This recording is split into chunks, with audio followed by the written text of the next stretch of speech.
Subhash Chandra Bose with Thailand.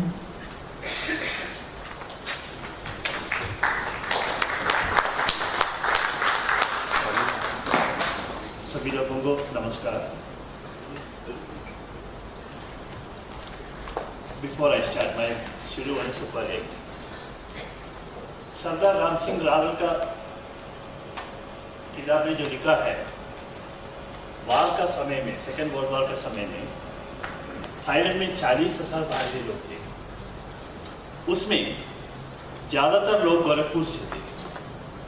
Gorakhpur का लोगों का बारे में उस किताब में लिखा है, वो लोग अनपढ़ थे, दरौका का काम करते थे और नहीं तो दूध मिल्क वेंडिंग का काम करते थे। 2000 लोग थे, छोटा मोटा बिजनेस करते थे। अब कुछ लोग थे हाईली इन्फ्लुएंशियल, थाई सरकार तक इन्फ्लुएंस करने वाला कुछ लोग थे। तो वो जो बिजनेस कम्युनिटी जो थे पंजाब से थे। इतना एक इंट्रोडक्शन है। Now let me start. हम सबको जानता है थाईलैंड का सबसे बड़ा यूनिवर्सिटी है चुलालंगोन यूनिवर्सिटी। ये चुलालंगोन यूनिवर्सिटी का वेबसाइट है www.chula.ac.th। अगर जैसे वो वेबसाइट में हम नेविगेट करेगा, we can go to different web pages. उसी में एक वेब पेज है Dharma centre of Chulalongkorn University, the Dharma centre of Chulalongkorn University, तमसतान चूड़ा। उसमें क्या लिखा है, वो थाई वर्डिंग है, वो इंग्लिश भी लिखा है। इंग्लिश में गूगल से ट्रांसलेट किया है। Officially Dharma centre building was constructed with a budget from funds donated by His Excellency Sri Subhash Chandra Bose in 1945. Chulalongkorn University constructed this Dharma Center as a souvenir to his huge contribution to benefit the university and good relationship between India and Thailand. It is in the website of, the Thai thing is in the website of Chulalongkorn University, or English is just a Google translation. ये जो है Chulalongkorn university का internet archives में दिया वाला एक photo है, उसका डिस्क्रिप्शन है। चुलालंगोन हॉस्पिटल से हम फूड कोर्ट जाने के रास्ते में एक बिल्डिंग देख सकता हूँ। वो बिल्डिंग में the names of the 3 people who contributed for the construction of Chulalongkorn University, वो तीनों लोगों का नाम लिखा है। वो 3 व्यक्तियों का नाम है चपरायो योमरा, चाओ चोंग एंड सुभाष चंद्र बोस। आप देख सकता हूँ सुभाष जी का जो नाम जो है थाई भाषा में वो चुलालंगोन यूनिवर्सिटी का बिल्डिंग में है। But now this building is not there. This is the first generation building which are demolished in 1977। तो एक व्यक्ति जो है, मैं ये जब पढ़ रहा था, वन थाई पर्सन, उन्होंने एक क्वेश्चन पूछा था, थाईलैंड में each and every person know who is Chapraya Yomrak and Chao Chong En, but who is this Subhasa Chandra Bose? What is his relationship with Thailand? That is a question one person put in the internet archive. Yeah. So how much money did Netaji donated to Chulalongkorn University? This document from National Archives of Thailand says that Netaji donated 500,000 Thai baht. आज का 5 लाख नहीं है, 1945 का 5 लाख है। आज का हो जाएगा 50 करोड़ थाई बाट हो सकता हूँ, 5 ट्रिलियन और 50 ट्रिलियन, आई डोंट नो। क्योंकि उस समय में सोना को, 1 ग्राम सोने को 1 बाट 30 सताम थे। तो ये जो अमाउंट से 25,000 किलो सोना खरीद सकते थे। तो उतना अमाउंट नेताजी ने वो चुलालंगोन यूनिवर्सिटी को दिया था।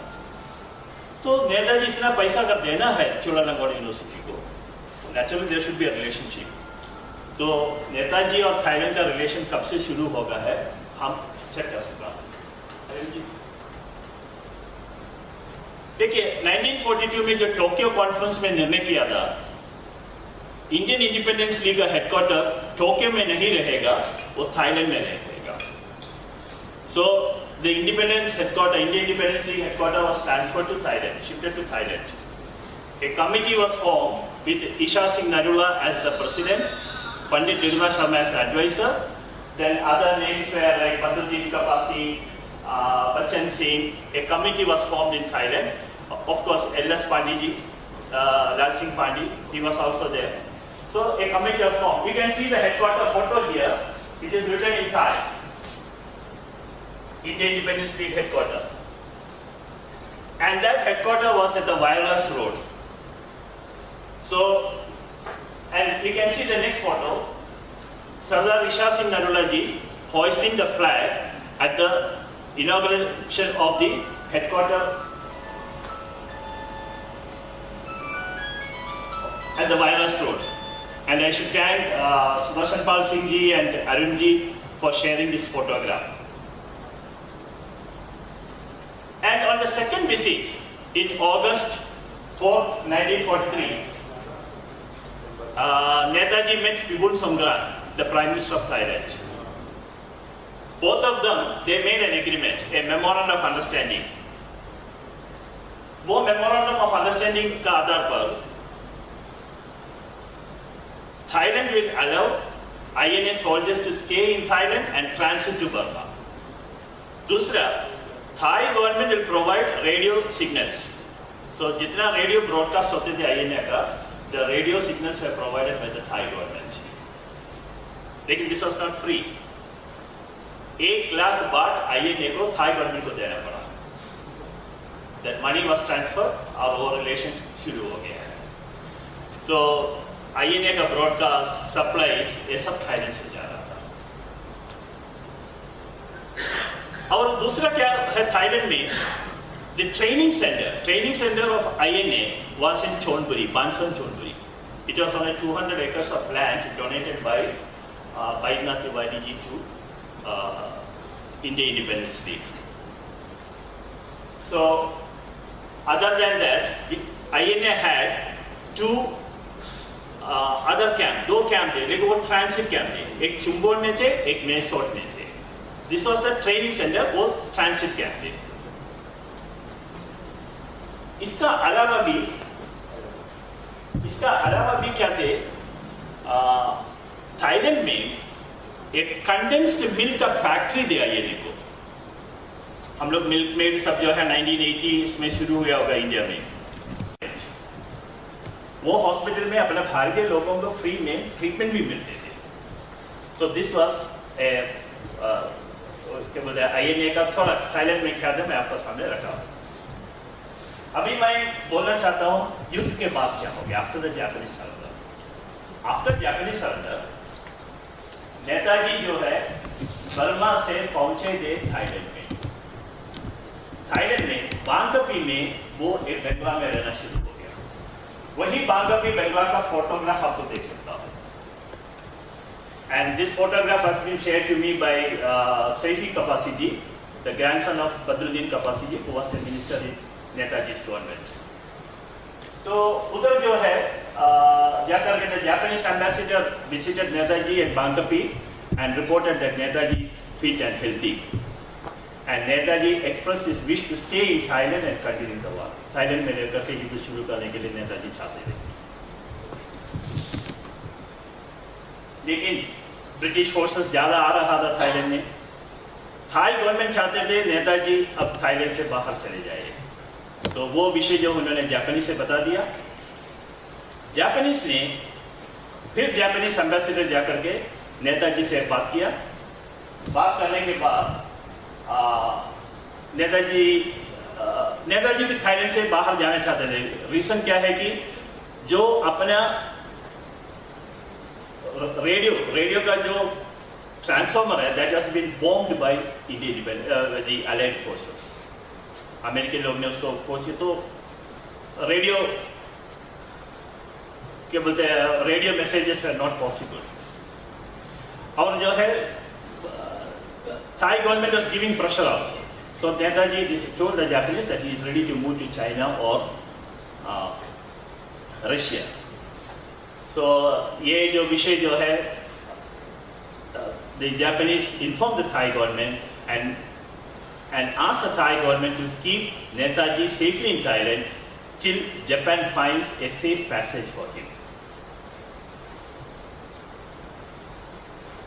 So then Netaji wanted to have a press conference in Thailand. पहले थाई गवर्नमेंट ने उसको जो है परमिशन नहीं दे दे, लेकिन 21 मई 1945 में without Thai government's permission, Netaji held a press conference. In that he declared that INA lost the war. So that also happened in Thailand. तो ये सब जो चलने के समय में around June, Netaji left Thailand. Again, on August 16-17, he came to Thailand, met Isha Singh Narulaji, called a meeting of Indian Independence League members.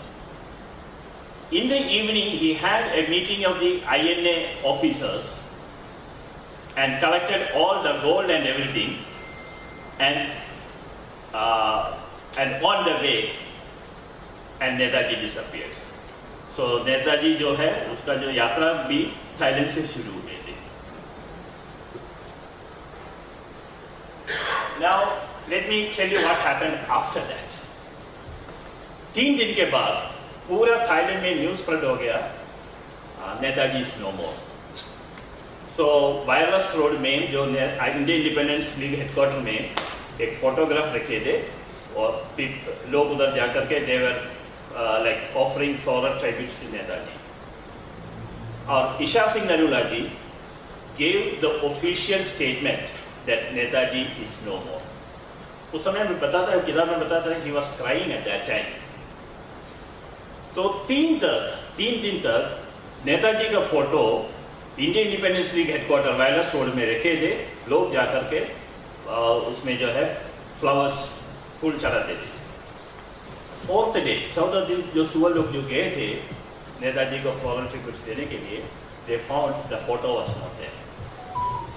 वो photo निकाल दिए थे. अब लोगों में जो है लोग बोलना शुरू हो गए, नेताजी सराय. ज्यादातर लोग उधर इकट्ठा हो गए, कुछ पत्रकार भी उधर गए.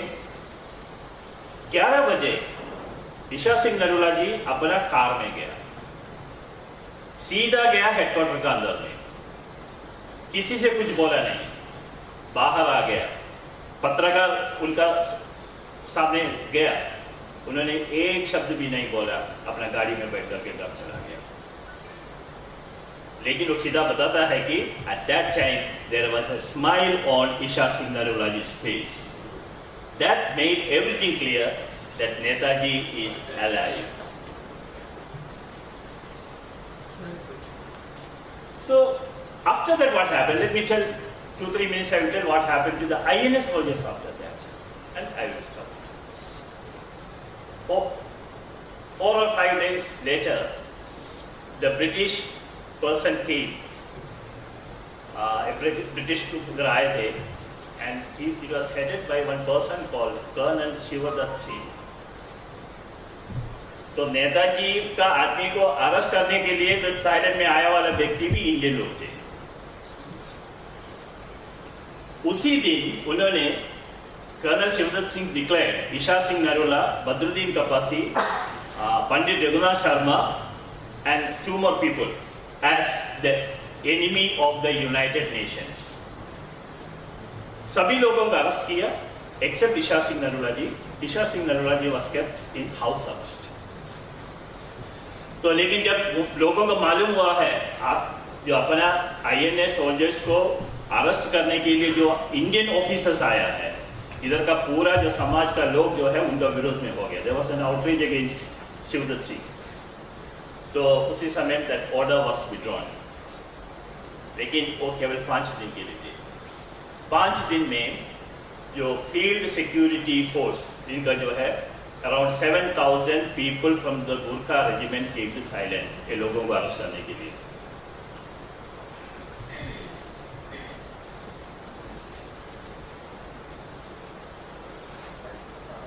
और जब उसके बाद जब ये इधर फील्ड सिक्योरिटी ब्यूरो आए थे, इतना थाई लोगों को फिर enemy of the United Nations declare किया है. Enemy of the United Nations means terrorist लोग.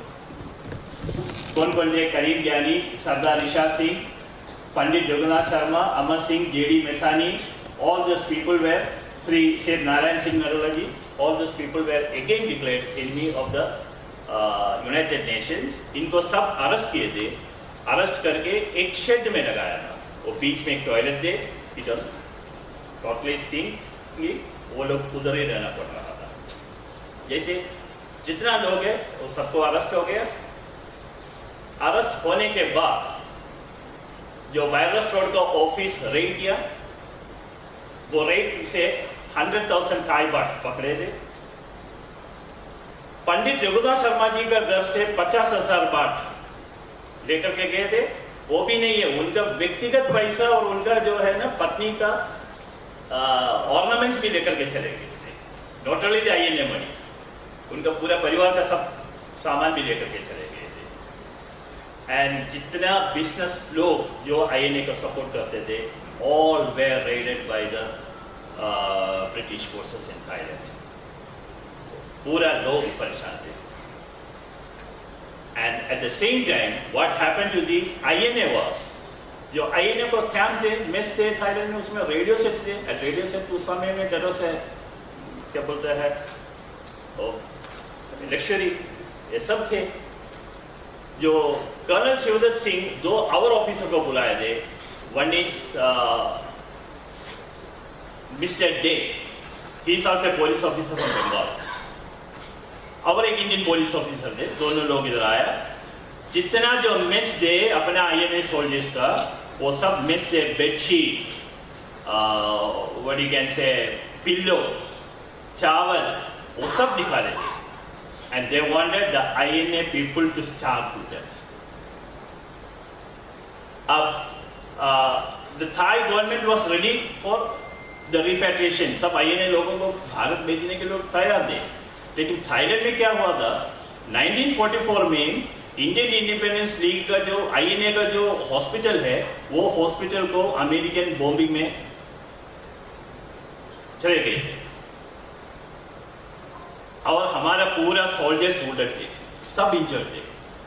It was at that time Thai government came to rescue. Chulalongkorn hospital treated all INA soldiers free of charge. एक पैसा भी नहीं दिया. जितना अपना INA सोल्जर्स है उनको free of cost treatment was given by the Chulalongkorn University, Chulalongkorn medical college. वही कारण है नेताजी सुभाष चंद्र बोस ने चुलालंगोन यूनिवर्सिटी को इतना बड़ा योगदान दिया था.